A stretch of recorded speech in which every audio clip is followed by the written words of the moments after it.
Yo, what is up, y'all? Mental Muscle Coach here, and we got a fun video today.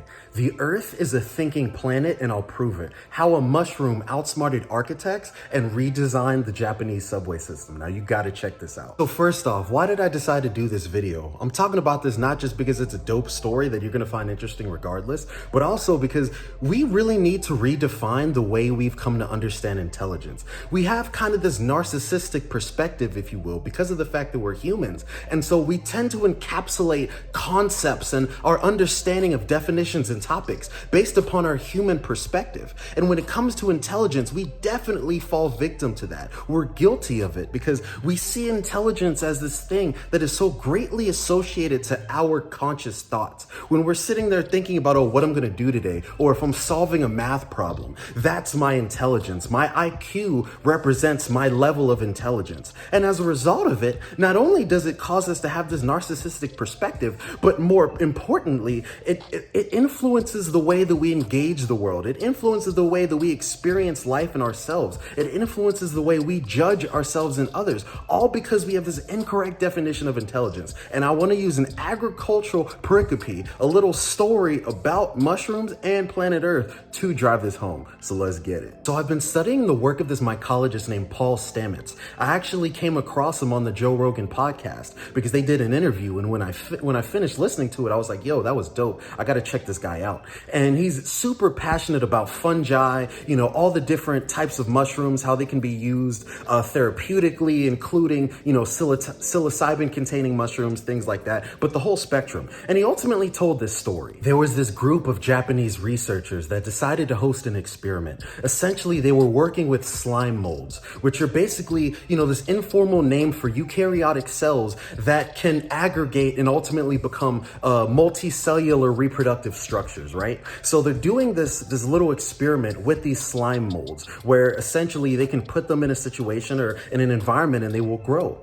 And so they created this nutrient-like maze. Imagine a little maze that was an almost exact replica of Tokyo and the Japanese subway system. So the design, the shape, it's a maze just like the Japanese subway system. But what they did was they put this slime mold at the beginning of the maze, and they lined the maze with nutrients, with these little oats that essentially, of course, the slime molds would consume, and it would use it to grow and expand. And so they lined the maze with these nutrients, with these little oat pieces.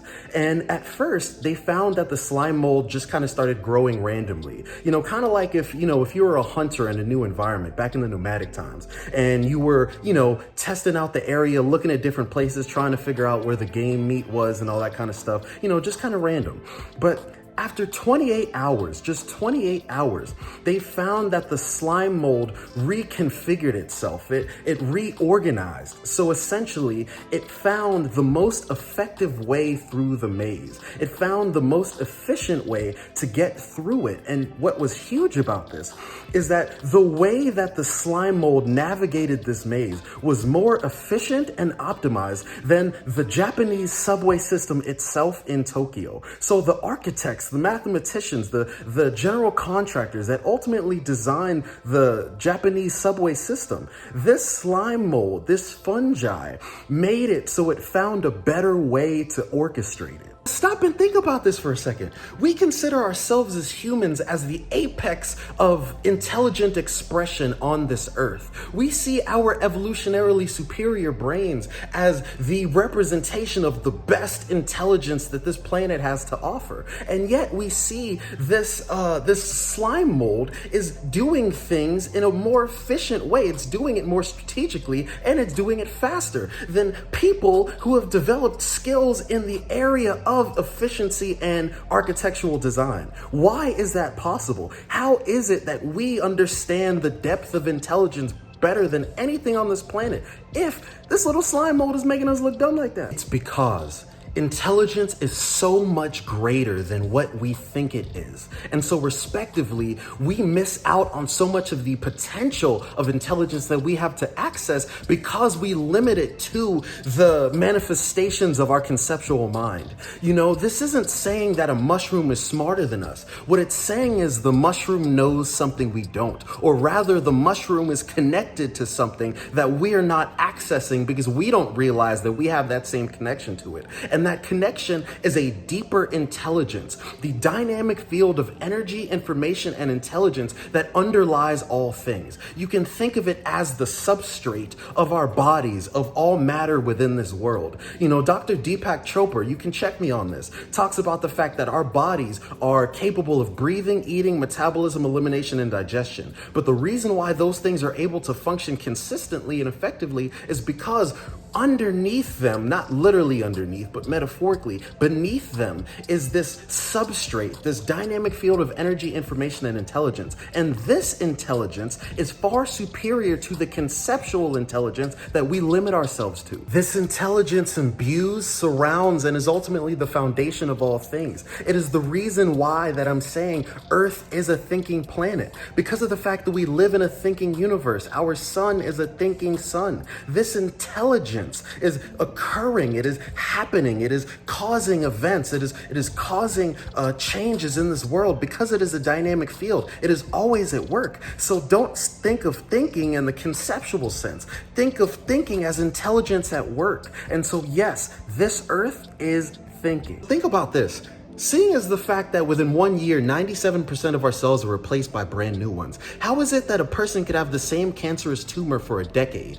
They could have the same tumor for 10 years, even though our cells are being replaced every year. Is it the same tumor? The answer is no, but why is it that it kept regenerating as a tumor?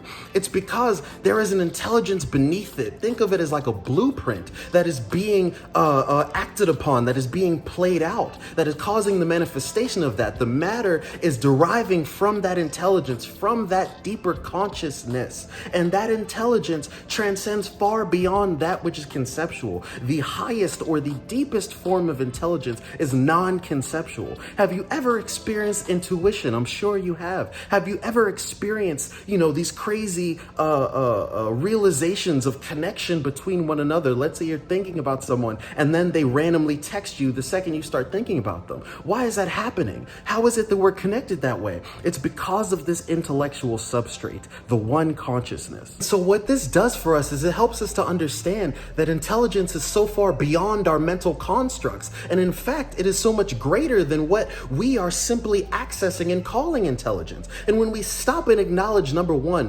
whoa, there's so much more out here than what I can see and engage with my senses and with my mind and with my thoughts and my emotions. There's so much more here. So I'm not as big as I think I am. Even if we're talking about Elon Musk, that is just one minute form of intelligence. Yes, I said minute comparatively. When we can stop and say, whoa, it's not just that, or rather it's not that I am inferior because I'm a human and I only have this, stupid conceptual intelligence, whereas, everything else, the plants, the trees, have this greater connectedness. No, we have that same level of connection. We have that same access to the substrate of the one consciousness. But ultimately, we need to develop a yearning, a hunger to develop that type of intelligence, to develop that type of connection, because that is where wisdom comes from. That is where intellect comes from. That's where proficiency and performance comes from. Look at the slime mold. You see what it did within 28 hours? It came up with this gangsta ass redesigning of the Japanese subway system.